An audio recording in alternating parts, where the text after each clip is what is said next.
Most executives treat retirement deferrals as an HR checkbox.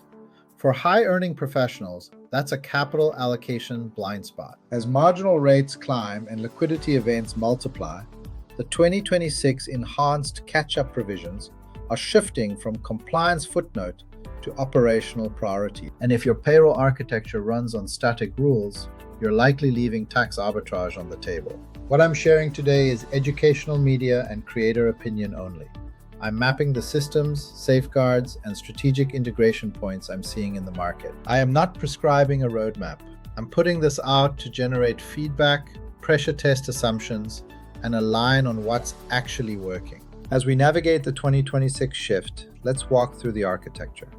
First, we have to understand the inflection point. Beginning in 2026, catch-up provisions shift from flat caps to indexed, age-tiered deferral corridors. The IRS will adjust thresholds for wage inflation, but the real impact isn't the number, it's the mechanics. Age 60 to 63 professionals will unlock accelerated deferral windows.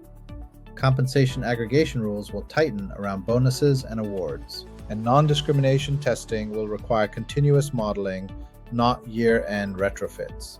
This is about architectural execution. From an operational standpoint, this isn't about maxing out a plan. It's about whether your infrastructure can engineer a tax arbitrage corridor. A corridor that scales with earning power, survives ADP ACP testing, and compounds outside current taxable income. The regulatory tailwind is clear. The execution gap is entirely architectural. I'd love to hear where others are seeing friction in this transition. Here's where most enterprises bleed capital. Legacy payroll platforms were built for participation, not optimization. They run on fixed percentages and manual logging. That architecture breaks under 2026 provisions. Static rules can't ramp by age bracket. Manual tracking creates over-contribution risk, and ADP testing runs too late, triggering corrective allocations that spike taxable income. This isn't an IT ticket, it's a compensation architecture gap. When payroll systems lag, the result is administrative friction and missed efficiency. Compliance is the floor, wealth architecture is the ceiling. If you're navigating vendor limitations, drop them in the comments. Deploying enhanced catch-up provisions requires a rule-based payroll ecosystem. Here's the 5-layer operating model I'm advocating for. Layer 1, age-tiered deferral logic. Dynamic percentage ramps map to specific brackets to align velocity with peak earning years. Layer 2, real-time catch-up reconciliation. Continuous tracking against IRS index tables to eliminate year-end corrections. Layer 3, 415C compensation aggregation.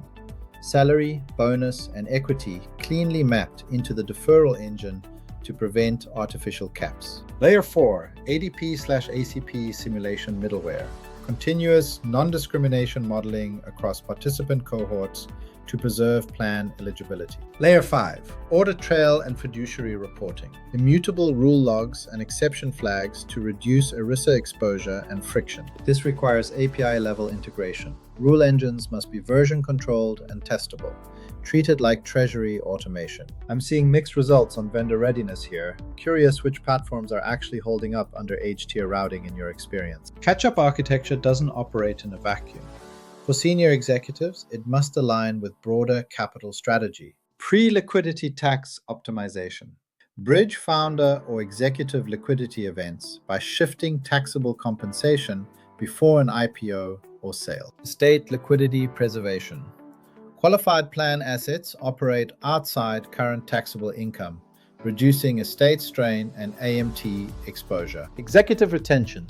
Age-weighted tiers function as a silent retention tool, rewarding tenure and aligning capital with succession planning. Treasury alignment. Employer match optimization versus deferral routing requires integrated modeling to avoid cash drag. This is compensation engineering. The goal is capital preservation, operational scalability, and strategic optionality. If you're navigating founder liquidity, I want to know how you're balancing catch-up routing with valuation and funding constraints. Deploying at scale requires phased execution. Here's the 5-step rollout framework I'm recommending teams pressure test. Step 1, plan design and indexing audit. Map current architecture against 2026 tables and identify static limitations. Step 2. Payroll and HRIS stress test.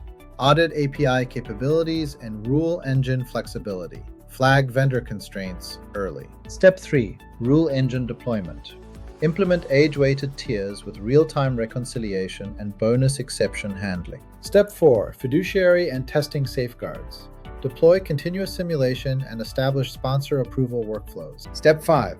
Governance and annual recalibration. Align with the board and lock 2027 parameters before payroll freezes. Time sensitivity matters. Payroll cycles lock in January. Delaying recalibration forces static rules into 2027, compounding the gap. If you've successfully navigated this timeline, share your cadence. This space moves too fast to learn in silos. This isn't theoretical. It's quantifiable capital preservation. Let's look at the ROI matrix. Immediate marginal rate deferral. Compound growth on a tax-sheltered base. This is the core engine. The wealth delta over a 10-year horizon can reach hundreds of thousands of dollars in preserved capital. Risk reduction, elimination of year-end corrections and non-discrimination failures that disrupt executive plans. And capital efficiency, a structural shift that preserves liquidity without altering your underlying cash philosophy. When these systems are integrated, you stop treating catch-up as an administrative function. You use it as a wealth engine. Again, this is educational media and creator opinion only. My goal is to share knowledge and align on what works. If you're deploying age-weighted catch-up logic, I want to hear what's working and what's breaking. Drop your insights below. Visit us at cpstaxconsultants.com. Our contact info, including our Cedar Rapids office and toll-free numbers, is available in the website footer. Let's build your wealth architecture together.